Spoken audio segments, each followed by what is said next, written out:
जय श्री कृष्णा, राधे राधे।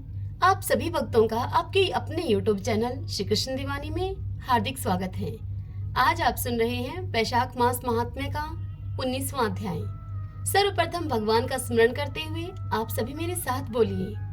शांताकारं भुजगशयनं पद्मनाभं सुरेशं विश्वाधारं गगनसदृशं मेघवर्णं शुभांगं लक्ष्मीकान्तं कमलनयनं योगिभिर्ध्यानगमयं वन्दे विष्णुं भवभयहरं सर्वलोकैकनाथम्। ओम नमो भगवते वासुदेवाय।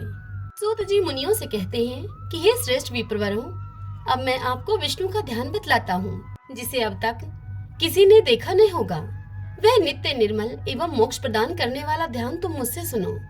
जिस प्रकार वायुहीन स्थान में रखा हुआ दीपक स्थिर भाव से अग्निमय स्वरूप को धारण करके प्रज्वलित होता रहता है और घर के समूचे अंधकार का नाश करता है, ठीक उसी प्रकार ध्यानस्थ आत्मा सभी प्रकार के दोषों से रहित, निरामय, निष्काम, निश्चल तथा वैर और मैत्री से शून्य हो जाता है। श्री कृष्ण का ध्यान करने वाला पुरुष शोक, दुख, भय, द्वेष, लोभ, मोह तथा भ्रम आदि से और इंद्रियों के विषयों से भी मुक्त हो जाता है। जिस प्रकार से वह दीपक तेल को सोख लेता है, ठीक उसी प्रकार ध्यान करने से कर्म का भी क्षय हो जाता है। हे मानद, भगवान शंकर आदि ने ध्यान दो प्रकार का बतलाया है, निर्गुण और सगुण।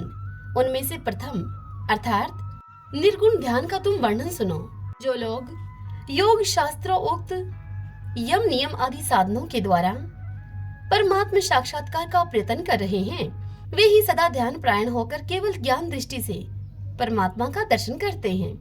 परमात्मा हाथ और पैर से रहित है, तो भी वह सब कुछ ग्रहण करता है और सर्वत्र जाता है। मुख के बिना ही भोजन करता है, नाक के बिना ही सूंघता है, उसके कान नहीं हैं, फिर भी वह सब कुछ सुनता है। वह सबका साक्षी और इस जगत का स्वामी है। रूपहीन होकर भी रूप से संबद्ध होकर पांचों इंद्रियों के वशीभूत हुआ सा प्रतीत होता है। वह समस्त लोगों का प्राण है। संपूर्ण चराचर जगत के प्राणी उसकी पूजा करते हैं। बिना जीव के ही वह सब कुछ वेद शास्त्रों के अनुकूल बोलता है। उसकी त्वचा नहीं है, फिर भी वह शीत उष्ण आदि सब प्रकार के स्पर्श का अनुभव करता है। सत्ता और आनंद उसके स्वरूप हैं। वह जितेंद्रिय, एक रूप, आश्रय विहीन, निर्गुण, ममता रहित, व्यापक, सगुण, निर्मल, ओजस्वी, सबको वश में करने वाला, सब कुछ देने वाला और सर्वज्ञों में श्रेष्ठ है। वह सर्वत्र व्यापक एवं सर्वमय है। इस प्रकार जो अनन्य बुद्धि से उस सर्वमय ब्रह्मा का ध्यान करता है, वह निराकार एवं अमृत तुल्य परम पद को प्राप्त होता है। हे महामते, अब मैं द्वितीय अर्थात सगुण ध्यान का तुमसे वर्णन करता हूँ। इसे तुम ध्यान पूर्वक सुनो। इस ध्यान का विषय भगवान का मूर्त किंवा साकार रूप है। वह निरामय, रोग व्याधि से रहित है। उसका दूसरा कोई आलम्ब आधार नहीं है। वह स्वयं ही सबका आधार है। वैशाख महात्म्य की इस कथा को सुनाते हुए वेद व्यास जी राजा जन्माजी से कहते हैं कि हे राजन, जिनकी वासना से यह सारा ब्रह्मांड वासित है, जिनके संकल्प में इस जगत का वास है, वे भगवान श्री हरि इस विश्व को वासित करने के कारण ही वासुदेव कहलाते हैं। उनका श्री विग्रह वर्षा ऋतु के सजल मेघ के समान श्याम है। उनकी प्रभा सूर्य के तेज को भी लज्जित करती है। उनके दाहिने भाग के एक हाथ में बहुमूल्य मणियों से चित्रित शंख शोभा पा रहा है और उनके दूसरे हाथ में बड़े बड़े असुरों का संहार करने वाली कौमोद की गदा विराजमान है। उन जगदीश्वर के बाएं हाथों में पद्म और चक्र सुशोभित हो रहे हैं। इस प्रकार उनके 4 भुजाएं हैं। वे संपूर्ण देवताओं के स्वामी हैं। शारंग नामक धनुष धारण करने के कारण उन्हें शारंगी भी कहते हैं। वे लक्ष्मी के स्वामी हैं। उनकी झांकी बड़ी सुंदर है। शंख के समान मनोहर ग्रीवा, सुंदर गोलाकार मुखमंडल तथा पद्म पत्र के समान बड़ी बड़ी आंखें, सभी कुछ आकर्षक है। कुंद जैसे चमकते हुए दांतों से भगवान हर्षिकेश की बड़ी शोभा हो रही है। हे राजन, श्री हरि निद्रा के ऊपर शासन करने वाले हैं। उनका नीचे का होठ मूंगे की तरह लाल है। नाभि से कमल प्रकट होने के कारण उन्हें पद्मनाभ कहते हैं। वे अत्यंत तेजस्वी किरीट के कारण बड़ी शोभा पा रहे हैं। श्री वत्स के चिन्ह ने उनकी छवि को और भी अधिक बढ़ा दिया है। श्री केशव का वक्षस्थल कौस्तुभ मणि से अलंकृत है। वे जनार्दन सूर्य के समान तेजस्वी कुंडलों के द्वारा अत्यंत दीप्यमान हो रहे हैं। केयूर, हार, कड़े, कटी सूत्र, करधनी और अंगूठियों से उनके श्रीअंग विभूषित हैं, जिससे कि उनकी शोभा बहुत अधिक बढ़ गई है। भगवान तपाए हुए स्वर्ण के रंग का पीतांबर पहने हुए हैं और गरुड़ की पीठ पर वे विराजमान हैं। वे भक्तों की पाप राशि को दूर करने वाले हैं। इस प्रकार श्री हरि के सगुण स्वरूप का ध्यान करना चाहिए। हे राजन, इस प्रकार मैंने तुम्हें 2 तरह का ध्यान बतलाया है। इसका अभ्यास करके मनुष्य मन, वाणी और शरीर के द्वारा होने वाले सभी पापों से मुक्त हो जाता है। वह जिस जिस फल को प्राप्त करना चाहता है वह सब उसे निश्चित रूप से मिल जाता है। देवता भी उसका आदर करते हैं और अंत में वह विष्णु लोक को प्राप्त होता है। राजा अम्बरीश मुनि श्रेष्ठ नारद जी से इस महात्म्य का वर्णन सुनते हुए उनसे कहते हैं कि हे मुनि श्रेष्ठ नारद, आपने यह बड़ी अच्छी बात बताई। इसके लिए आपको धन्यवाद है। आप संपूर्ण लोकों पर अनुग्रह करने वाले हैं। आपने भगवान विष्णु के सगुण और निर्गुण ध्यान का मुझसे वर्णन किया। अब आप मुझे भक्ति का लक्षण बतलाइए। भक्ति का क्या लक्षण है? साधुओं पर कृपा करने वाले हे महर्षि, मुझे यह सब समझाइए कि किस मनुष्य को कब, कहां, कैसी और किस प्रकार की भक्ति करनी चाहिए। सूत जी इस कथा का श्रवण कराते हुए मुनिवरों से कहते हैं कि राजाओं में श्रेष्ठ महाराज अम्बरीश के ये वचन सुनकर देवऋषि नारद जी को बड़ी प्रसन्नता हुई। नारद जी राजा अम्बरीश से बोले कि हे राजन, सुनो, भगवान की भक्ति समस्त पापों का नाश करने वाली है। मैं तुमसे उस भक्ति का भली भांति वर्णन करता हूँ। भक्ति अनेकों प्रकार की बताई गई है। मानसी, वाचिकी, कायिकी, लौकिकी, वैदिकी और आध्यात्मिकी। ध्यान, धारणा, बुद्धि तथा वेदार्थ के चिंतन के द्वारा जो विष्णु को प्रसन्न करने वाली भक्ति की जाती है उसे मानसी भक्ति कहते हैं। दिन रात अविश्रांत भाव से वेद मंत्रों के उच्चारण, जप तथा आरण्यक आदि के पाठ के द्वारा जो भगवान की प्रसन्नता का संपादन किया जाता है उसका नाम वाचिकी भक्ति है। व्रत, उपवास और नियमों के पालन तथा 5 इंद्रियों के संयम के द्वारा की जाने वाली आराधना, उस आराधना को जो कि शरीर से साध्य होने के कारण काय की भक्ति कही गई है। यह सब प्रकार की सिद्धियों का संपादन करने वाली है। पाद, अर्घ्य आदि उपचार, नृत्यवाद, गीत, जागरण और पूजन आदि के द्वारा जो भगवान की सेवा की जाती है उसे लौकिकी भक्ति कहते हैं। ऋग्वेद, यजुर्वेद और सामवेद के जप, संहिताओं के अध्ययन आदि तथा हविष्य की आहुति, यज्ञ यज्ञादि के द्वारा की जाने वाली उपासना का नाम वैदिकी भक्ति है। वेद पुरुषों ने अमावस्या, पूर्णिमा तथा विषु अर्थात तुला और मेष की संक्रांति आदि के दिन जो याग करने का आदेश दिया है वह वैदिकी भक्ति का साधक है। हे राजन, अब मैं तुमसे योगजन्य आध्यात्मिक की भक्ति का भी वर्णन करता हूँ। सुनो, योगज भक्ति का साधक सदा ही अपनी इंद्रियों को संयम में रखकर आयाम पूर्वक ध्यान किया करता है, विषयों से अलग रहता है। वह ध्यान में देखता है कि भगवान का मुख अनंत तेज से उद्दीप्त हो रहा है। उनकी कटी के ऊपरी भाग तक लटका हुआ यह गोपवित बड़ा शोभा पा रहा है। उनका शुक्ल वर्ण है, उनकी 4 भुजाएं हैं, उनके हाथों में वरद एवं अभय की मुद्राएं हैं। वे पीत वस्त्र धारण किए हुए हैं और उनके नेत्र अत्यंत सुंदर हैं। वे प्रसन्नता से परिपूर्ण दिखाई देते हैं। हे राजन अम्बरीश, इस प्रकार योग युक्त पुरुष अपने हृदय में परमेश्वर का ध्यान करता है। जैसे प्रज्वलित अग्नि काष्ठ को भस्म कर डालती है, ठीक उसी प्रकार भगवान की भक्ति मनुष्य के पापों को तत्काल ही दग्ध कर देती है। भगवान श्री विष्णु की भक्ति साक्षात सुधा का रस है, संपूर्ण रसों का एकमात्र सार है। इस पृथ्वी पर मनुष्य जब तक उस भक्ति का श्रवण नहीं करता, उस भक्ति का आश्रय नहीं लेता, तभी तक उसे सैकड़ों बार जन्म, मृत्यु और जरा के आघात से होने वाले नाना प्रकार के दैहिक दुख प्राप्त होते हैं। यदि महान प्रभावशाली भगवान अनंत का कीर्तन और स्मरण कर लिया जाए तो वे समस्त पापों का नाश कर देते हैं। ठीक उसी प्रकार जैसे कि वायु मेघ का तथा सूर्यदेव अंधकार का विनाश कर डालते हैं। हे राजन, देव पूजा, यज्ञ, तीर्थ स्थान, व्रत अनुष्ठान, तपस्या और नाना प्रकार के कर्मों से भी अंतःकरण की वैसी शुद्धि नहीं होती जैसे कि भगवान अनंत का ध्यान करने से होती है। हे नरनाथ, हे अम्बरीश, जिनमें पवित्र यश वाले तथा अपने भक्तों को भक्ति प्रदान करने वाले विशुद्ध स्वरूप भगवान श्री विष्णु का कीर्तन होता है, वे ही कथाएं शुद्ध हैं तथा वे ही यथार्थ, वे ही लाभ पहुंचाने वाली और वे ही हरि भक्तों को कहने और सुनने के योग्य कथाएं होती हैं। भूमंडल का राज्य संभालने वाले धीर चित्त महाराज, हे अम्बरीश, तुम धन्य हो, क्योंकि तुम्हारा हृदय पुरुषोत्तम के ध्यान में एकतान हो रहा है और सौभाग्य लक्ष्मी से सुशोभित होने वाली तुम्हारी नैष्टिक बुद्धि श्री कृष्ण चंद्र की पुण्यमयी लीलाओं के श्रवण में प्रवृत्त हो रही है। हे भूपते, भक्तों को वरदान देने वाले अविनाशी भगवान श्री विष्णु की भक्ति पूर्वक आराधना किए बिना अहंकार वश अपने को ही बड़ा मानने वाले पुरुष का कल्याण भला कैसे होगा?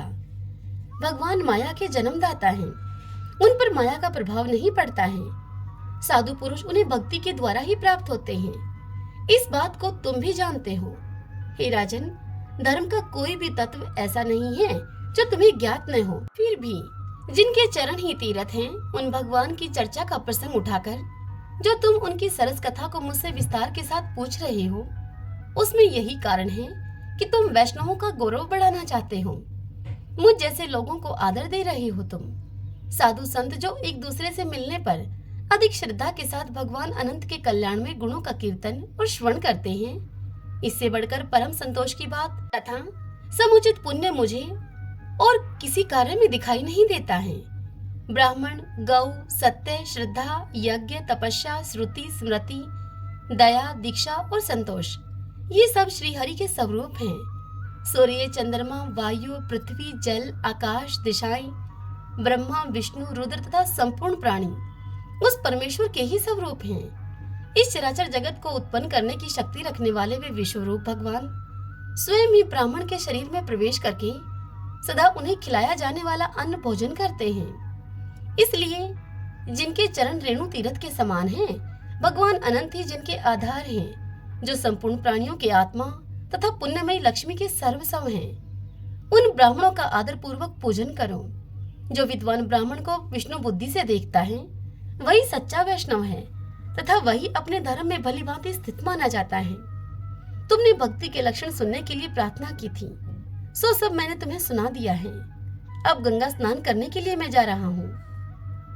यह वैशाख का पावन महीना यहाँ उपस्थित है, जो कि भगवान लक्ष्मीपति को अत्यंत प्रिय है। इसकी भी आज शुक्ल सप्तमी है। इसमें गंगा का स्नान अत्यंत दुर्लभ है। पूर्व काल में राजा जहन्नु ने वैशाख शुक्ल सप्तमी को क्रोध में आकर गंगा जी को पी लिया था और फिर अपने दाहिने कान के छिद्र से उन गंगा जी को बाहर निकाल दिया था। अतः जहन्नु की कन्या होने के कारण गंगा को जानवी कहते हैं। इस तिथि को स्नान करके जो आकाश की मेखलाभूत गंगा देवी का उत्तम विधान के साथ पूजन करता है, वह मनुष्य धन्य एवं पुण्य आत्मा है।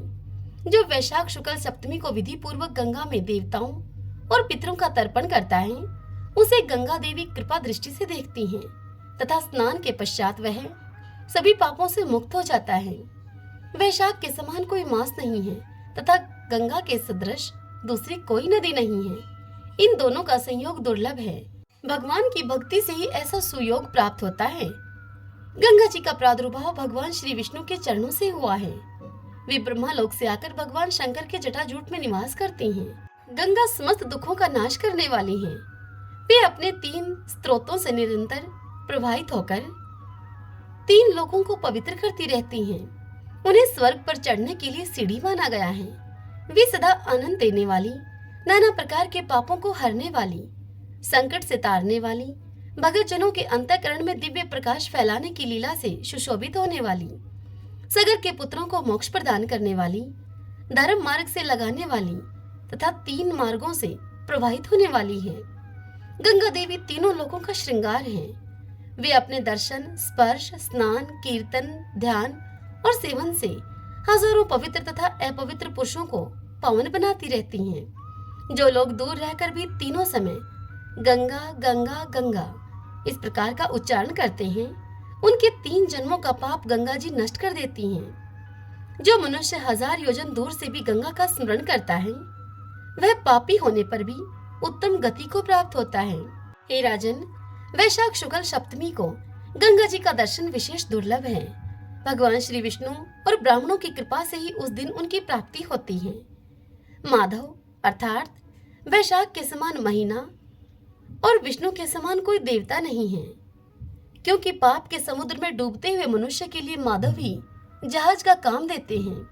माधव मास में जो भक्ति पूर्वक दान, जप, हवन और स्नान आदि शुभ कर्म किए जाते हैं, उनका पुण्य अक्षय तथा 100 करोड़ गुना अधिक होता है।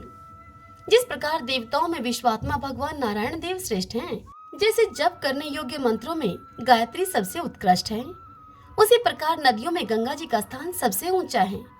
जैसे संपूर्ण स्त्रियों में पार्वती, तपने वालों में सूर्य, लाभों में आरोग्य का लाभ, मनुष्यों में ब्राह्मण, पुण्यों में परोपकार, विद्याओं में वेद, मंत्रों में प्रणव, ध्यानों में आत्मचिंतन, तपस्याओं में सत्य और स्वधर्म पालन, शुद्धियों में आत्म शुद्धि, दानों में अभय दान और गुणों में लोभ का त्याग ही सबसे प्रधान माना गया है। ठीक उसी प्रकार से सब मासों में वैशाख मास अत्यंत श्रेष्ठ है। पापों का अंत वैशाख मास में प्रातः काल स्नान करने से होता है, अंधकार का अंत सूर्य के उदय से और पुण्यों का अंत दूसरों की बुराई और चुगली करने से होता है। हे राजन, कार्तिक मास में जब सूर्य तुला राशि पर स्थित हो, उस समय जो स्नान, दान आदि पुण्य कार्य किया जाता है, उसका पुण्य प्रार्थ गुना अधिक होता है। माघ मास में जब मकर राशि पर सूर्य हो, तो कार्तिक की अपेक्षा भी 1000 गुना उत्तम फल होता है। और वैशाख मास में मेष की संक्रांति होने पर माघ से भी 100 गुना अधिक पुण्य होता है। वे ही मनुष्य पुण्य आत्मा और धन्य हैं, जो वैशाख मास में प्रातःकाल स्नान करके विधि विधान से भगवान लक्ष्मीपति की पूजा करते हैं। वैशाख मास में सवेरे का स्नान, यज्ञ, दान, उपवास, हविष्य भक्षण तथा ब्रह्मचार्य का पालन, ये महान पातकों का नाश करने वाले हैं। हे राजन, कलयुग में वैशाख की महिमा गुप्त नहीं रहने पाएगी, क्योंकि उस समय वैशाख स्नान का महात्म्य अश्वमेध यज्ञ के अनुष्ठान से भी बढ़कर है। कलयुग में परम पावन अश्वमेध यज्ञ का अनुष्ठान नहीं हो सकता। उस समय वैशाख मास का स्नान ही अश्वमेध यज्ञ के समान विहित है। कलयुग के अधिकांश मनुष्य पापी होंगे, उनकी बुद्धि पाप में ही आसक्त होगी। अतः वे अश्वमेध के पुण्य को, जो कि स्वर्ग और मोक्ष रूपी फल को प्रदान करने वाला है, उस अश्वमेध यज्ञ को नहीं जान सकेंगे। उस समय के लोग केवल पाप के कारण नरक में पड़ेंगे। अतएव कलयुग के लिए अश्वमेध का प्रचार कम कर दिया गया और उसके स्थान पर वैशाख मास के स्नान का विधान किया गया। हरि ओम तत्सत। ओम नमो भगवते वासुदेवाय। ओम माधवाय नमो नमः।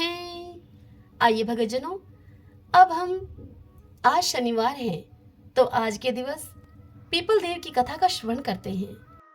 इसी गांव में एक सेठ सेठानी रहते थे। घर में धन धान्य की उनके किसी प्रकार की कोई कमी नहीं थी। वे दोनों पति पत्नी पीपल देव की नित्यनेम से पूजा किया करते थे। वे दोनों पीपल सींचने के लिए 5 कोस दूर जाया करते थे। समय अब बीतता चला गया, लेकिन उनका यह नियम नहीं बदला। वह दोनों अब वृद्ध हो गए थे। उम्र बढ़ने के कारण अब वह पीपल सींचकर जब घर पर आते तो बहुत ही थक जाते और फिर घर आने के बाद उनसे कुछ काम भी नहीं हो पाता था। एक दिन सेठानी अपने पति से कहती है कि पीपल सींचकर आने के बाद इतनी थकान हो जाती है कि मैं घर का काम भी भली भांति नहीं कर पाती हूँ, जिससे कि घर का काम करने में मुझे देरी हो जाती है। अगर हमारे कोई संतान होती तो वह घर का काम कर लेती। सेठ जी तो पहले से ही मन संतान न होने के कारण बड़े दुखी रहते थे, किंतु सेठानी से इस विषय में वह कुछ कह नहीं पाते थे। लेकिन उनको बात यह खाई जाती थी कि हमारे जाने के बाद इस कारोबार का कौन मालिक होगा, इस कारोबार को कौन संभालेगा। अब आज सेठानी की बात को सुनकर वह भी अत्यधिक दुखी हो गए। सेठ जी की चिंता और अधिक बढ़ गई।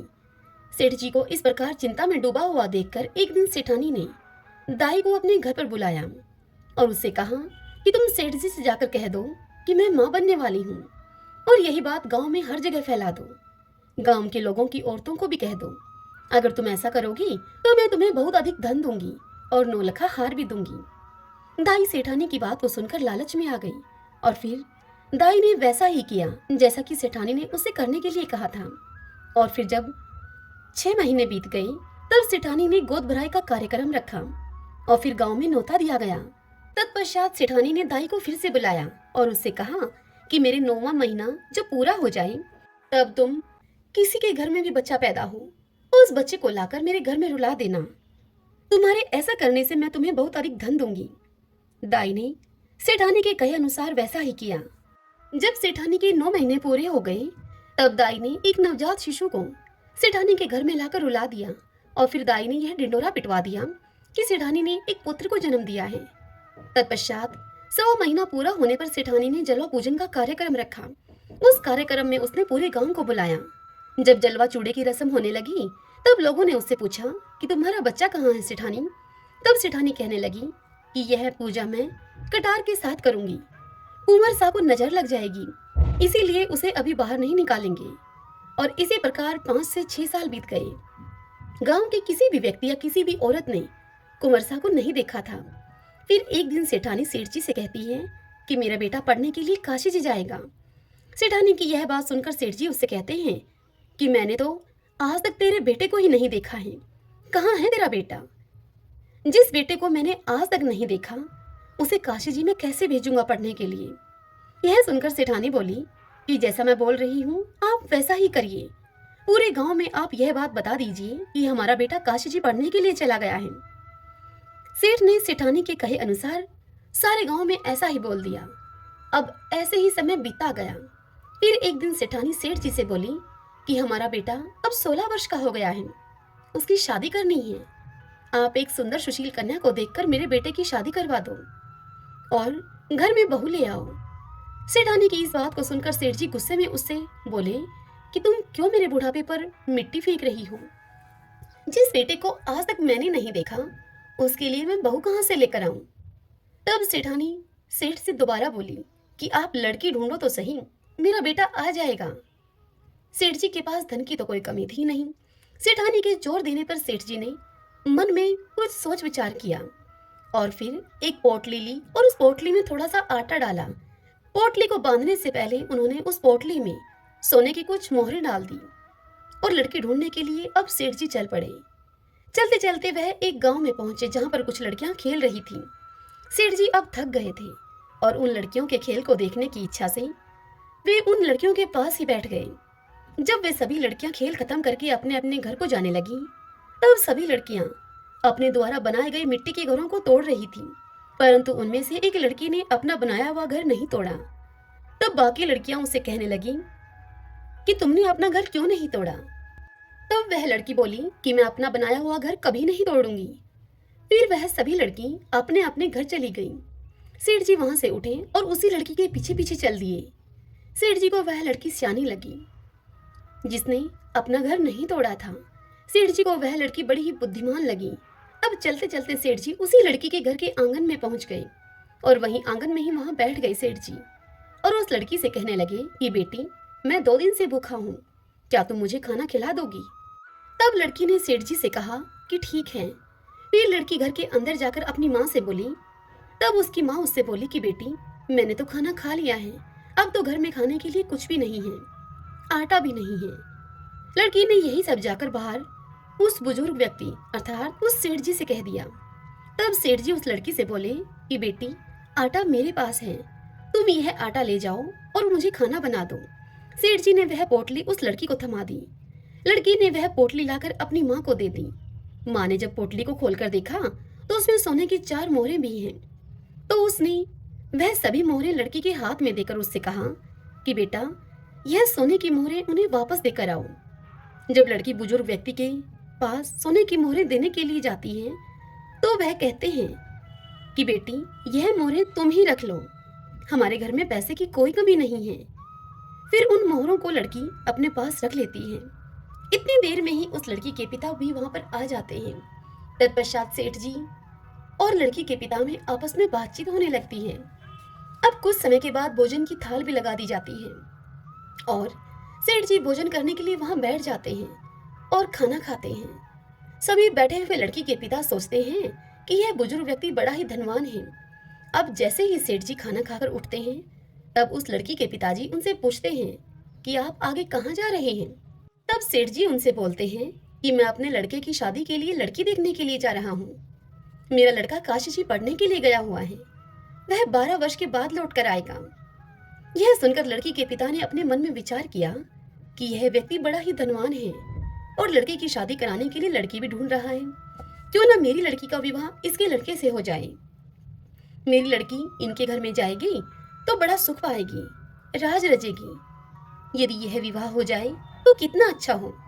तत्पश्चात लड़की के पिता ने उस बुजुर्ग अर्थात उस सेठ जी से कहा कि यदि आपको ठीक लगे तो आप अपने बेटे का विवाह मेरी बेटी से करवा दीजिए। यह सुनकर सेठ जी बड़े ही खुश हुए और फिर एक नारियल और 1.25 का शगुन उस लड़की को दे दिया। तत्पश्चात सेठ जी लड़की के पिताजी से बोले, मेरा बेटा काशी जी पढ़ने के लिए गया है और वह 12 वर्ष के बाद लौट कर आएगा। तब लड़की के पिता ने कहा कि कोई बात नहीं है। तत्पश्चात सेठ जी ने घर जाकर सारी बात सेठानी को बताई। कुछ दिन बीत जाने पर सेठानी ने सेठ जी से कहा कि अब विवाह करा के उस लड़की को अपने घर पर ले आओ। तब सेठ जी उससे कहने लगे कि यही तो मन में चिंता का विषय है कि शादी कैसे होगी। तब सेठानी बोली कि शादी खांडे के साथ होगी। खांडा तलवार को कहा जाता है। तब सेठ जी फिर से लड़की के घर गए और वहां जाकर उनसे शादी के विषय में बात करते हुए कहते हैं कि मेरा बेटा अभी नहीं आ सकता, वह अभी काशी जी पढ़ने के लिए गया है। 12 वर्ष पूरे होने पर ही वह लौटेगा, अभी उसे आने में समय लगेगा। यदि आप राजी हो तो मैं अपने बेटे के स्थान पर यह खांडा रख दूंगा और यह शादी संपन्न हो जाएगी। पुराने जमाने में लोग ऐसे ही शादियां कर दिया करते थे। असली कीमत तो आदमी की वचन और जुबान की होती है।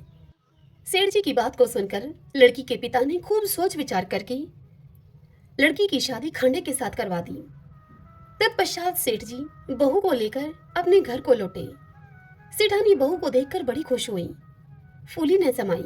जब सेठ सेठानी पीपल सींचने के लिए जाते तो बहू पीछे से इस घर का सारा काम निपटा लेती और सेठ सेठानी के घर वापस आने पर वह बहू उनके लिए खाना बनाकर तैयार रखती थी और फिर उनके लिए खाना परोसती।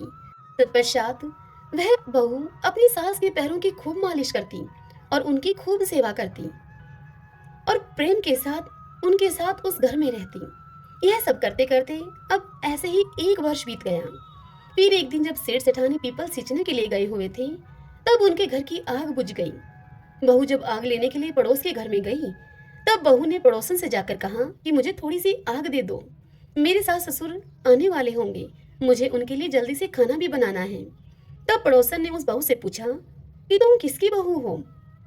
तब वह बहू कहने लगी कि मेरे पति काशी जी पढ़ने के लिए गए हैं। यह सुनकर पड़ोसन बहू से बोली कि सेठ सेठानी की तो कोई औलाद ही नहीं है, ये तुमसे झूठ बोल रहे हैं, ये तुझे ऐसे ही काम करने के लिए लेकर आए हैं।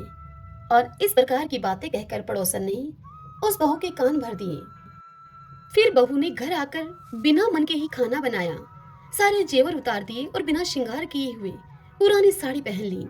जब सास ससुर पीपल सींचकर घर को लौटे तब उन्होंने देखा कि आज तो घर का कोई काम नहीं हुआ है। तत्पश्चात उन्होंने बहू से खाना मांगा। बहू ने खाना लाकर दिया। जब उन्होंने खाना खाया तो खाना बिल्कुल फीका था, बिल्कुल बेस्वाद खाना था, उसमें नमक मिर्च कुछ भी नहीं था। तब उन्होंने बहू से पूछा कि बहू आज क्या बात है, बहू आज खाना बिल्कुल फीका सा है। तब बहू ने उत्तर दिया कि आपको तो आज ही खाना फीका मिला है, मेरी तो पूरी जिंदगी ही फीकी है। तब सेठानी पूरी बात समझ गई कि आज इसके किसी ने कान भरे हैं, सब कुछ इसको बता दिया है। अब सेठानी सारी बात देखते समझते हुए चुप रहती है। फिर दूसरे दिन सेठ सेठानी पीपल सींचने के लिए जाने लगते हैं। तब बहू कहती है कि आपने मुझे 6 कोठों की तो चाबी दे रखी है, 7वें कोठे की चाबी मुझे क्यों नहीं दी है, मैं कौन सी बहू हूँ आपकी। तब सेठानी उससे बोली कि नहीं बेटा, ऐसी बात नहीं है, मैंने तो ऐसे ही यह चाबी तुम्हें नहीं दी थी। और फिर सेठानी 7वें कोठे की चाबी भी बहू को दे देती है और बहू को पड़ोसन से बात करने के लिए मना करती है। और फिर वह दोनों पीपल सींचने के लिए चले जाते हैं। अब पीपल सींचते समय भगवान विष्णु का नाम लेते रहे, वह माता लक्ष्मी का नाम लेते रहे। वह दोनों भक्ति भाव से भगवान विष्णु और माता लक्ष्मी की भक्ति, बार बार उनके नाम का उच्चारण करना, उन्हें भोग लगाना, यह तो उन दोनों की दिनचर्या का हिस्सा था। लेकिन उस दिन उनके मन में बहू के घर से जाने का डर भी था, उनकी आंखों में नमी थी और चिंता भी थी। वह बार बार बोल रहे थे कि भगवान आप ही हमारी लाज रखना।